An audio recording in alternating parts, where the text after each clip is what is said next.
టీమిండియాపై కీలక వ్యాఖ్యలు చేసిన ఆస్ట్రేలియా మాజీ కెప్టెన్ రికీ పాంటింగ్.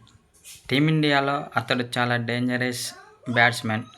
అతడు గనుక క్రీజులో ఉంటే మాత్రం సిక్సర్ల వర్షం కురిపించడం ఖాయమని ఆస్ట్రేలియా మాజీ కెప్టెన్ రికీ పాంటింగ్ ఓ సోషల్ మీడియా ద్వారా తెలిపాడు. అతను ఎవరో కాదు, టీమిండియా డేంజరస్ బ్యాట్స్మన్ అయిన వైభవ్ సూర్యవంశీ. ఇతడు గనుక క్రీజులో ఉంటే మాత్రం ప్రత్యర్థి బౌలర్లకు చుక్కలు చూపిస్తాడని ఆస్ట్రేలియా మాజీ కెప్టెన్ రికీ పాంటింగ్ అన్నాడు. మొన్న జరిగిన అండర్-19 వరల్డ్ కప్లో తనదైన శైలిలో చాలా అద్భుతంగా బ్యాటింగ్ చేసి ప్రత్యర్థి బౌలర్లకు చుక్కలు చూపించాడని రికీ పాంటింగ్ చెప్పుకొచ్చాడు. అతడు గనుక టీమిండియాకు వస్తే మాత్రం టీమిండియాకు బ్యాటింగ్ పరంగా తిరుగుండదని చెప్పుకొచ్చాడు. ఒక విధంగా చెప్పాలంటే టీమిండియాకు మరో యువరాజ్ సింగ్ దొరికాడని రికీ పాంటింగ్ అన్నాడు.